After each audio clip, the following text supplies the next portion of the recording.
terminal in Ras Lanuf. The resulting explosion from all this looked massive until it emerged. There are storage facilities here which hold 2,500 times this much oil. And this is diesel storage of small one, 200 barrels, even a small one. And so it is not a big explosion, luckily. It was not in the big, say, storages of crude oil, which takes 500,000 barrels each. This has been intact, yet, thank God. With the country in chaos, Gaddafi's propaganda channel, Libyan State TV, keeps going, suggesting he's won when he hasn't. Gaddafi's been telling himself for so long that everything's okay that he must have ended up believing it by now. It'll be interesting to see what his diplomats come back with from the rest of the world. Lawrence Lee, Al Jazeera. Hada Abdelhamid is in Benghazi, the city where the uprising began, and she joins us now. And Hada, any response so far to this announcement in Paris that France now recognises the National Council as the sole legitimate representative of the Libyan people?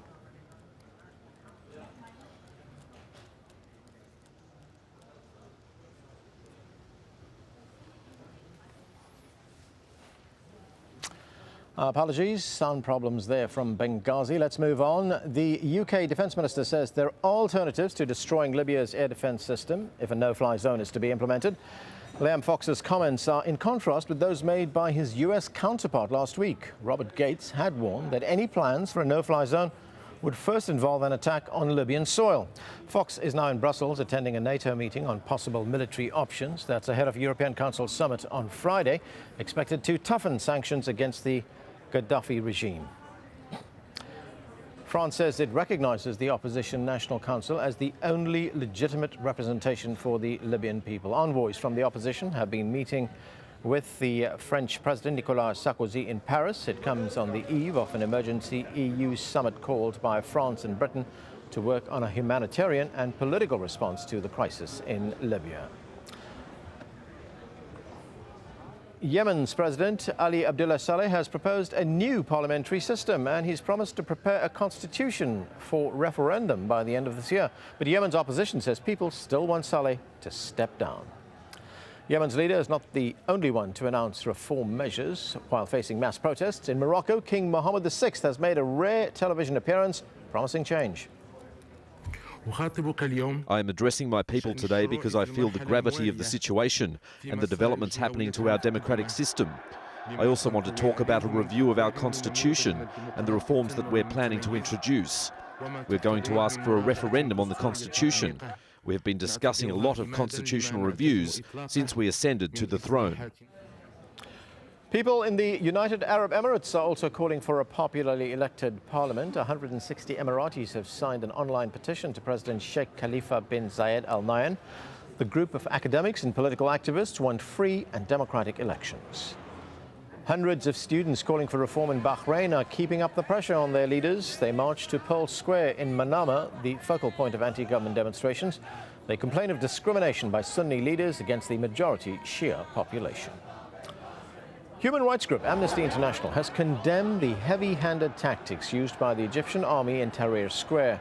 Reformists say they were attacked by men armed with knives, machetes and rocks on Wednesday. The military then moved in to clear the area of protesters, detaining many people. The Egyptian opposition politician Mohamed El Baradei has confirmed he will run for president in elections due later this year. The Nobel laureate will be up against the outgoing Arab League chief Amr Moussa. I intend to run for elections as soon as the door for voting is open. I will work from now, and it is my intention to run for office. Well, we've re-established contact with Hada Abdelhamid in Benghazi, in the city where the Libyan uprising began. She joins us now. Hada, any response in Benghazi to this announcement in France that the French will now recognize the National Council as the sole legitimate representative of the Libyan people? No official response yet, but we can be fairly sure that it will be, people will feel very satisfied about it. For the past 2 weeks, they have been begging for international recognition for this opposition National Council.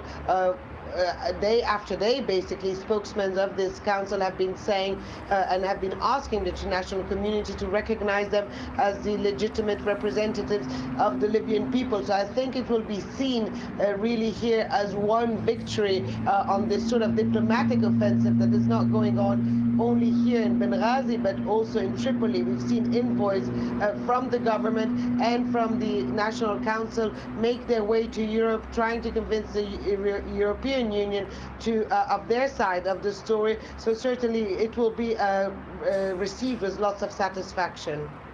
Now, on the battlefield, we've seen this very strong and determined counteroffensive by Colonel Gaddafi's army to take back parts of Libya that were initially taken by the rebels. What is the mood like in Benghazi? Do they feel they're under pressure, or do they feel they're confident that they can hold these areas? Well, I think it's a mixed bag of feelings. Certainly there's a lot of satisfaction that they have made all these gains over the past 3 weeks, but there's also a realization that maybe the easiest part is behind and the most difficult part is ahead. And what we've seen in the area around Ras Lanuf and Ben Jawad for the past few days is really a stalemate. The rebels still willing to fight, organizing themselves much better than they were at the beginning, but it's very difficult for them to counter the might used by the pro-Gaddafi loyalists. I mean, they have air support. There are some reports we can't confirm at the moment that they have been also they have come under fire also by gunboats, and they have surface-to-air missiles that the rebel sides don't have. And I think what you're seeing in the fight is really a sort of cat and mouse chase between Ben Jawad and Ras Lanuf, and it will be very difficult for the rebels at this particular stage to go any way further unless, according to them, there is a quick imposition of a no-fly zone coupled with pinpointed airstrikes. I mean, I think there's a feeling that no-fly zones alone will help, but not as much as needed. All right, thanks, Hada Abdelhamid. They're talking to us from Benghazi in Libya. Now, more on France's announcement that it recognizes the opposition National Council as the only legitimate representative for the Libyan people. Al Jazeera's Tim Friend joins us from Paris. And Tim, what's the significance of this announcement by the French? Well, I think France wants to make it clear that it's on the front foot, as it were, in this situation. I think it felt it was caught slightly unawares by the situations in Tunisia and in Egypt. And President Sarkozy, in a meeting that lasted over an hour, quite a long meeting for him, he met these two representatives from the Transitional Council. They discussed its legitimacy. He says he now recognizes it, and that will mean, in effect, that the Libyan embassy will reopen here in Paris, and France will open an embassy in Benghazi with a view to eventually setting up its embassy back in Tripoli. They also discussed what the transitional leaders described as a global plan which France would put forward. They wouldn't go into details, but they said, in their words, they said it would stop the massacres in Libya. That was their dramatic way of putting it. And I think this might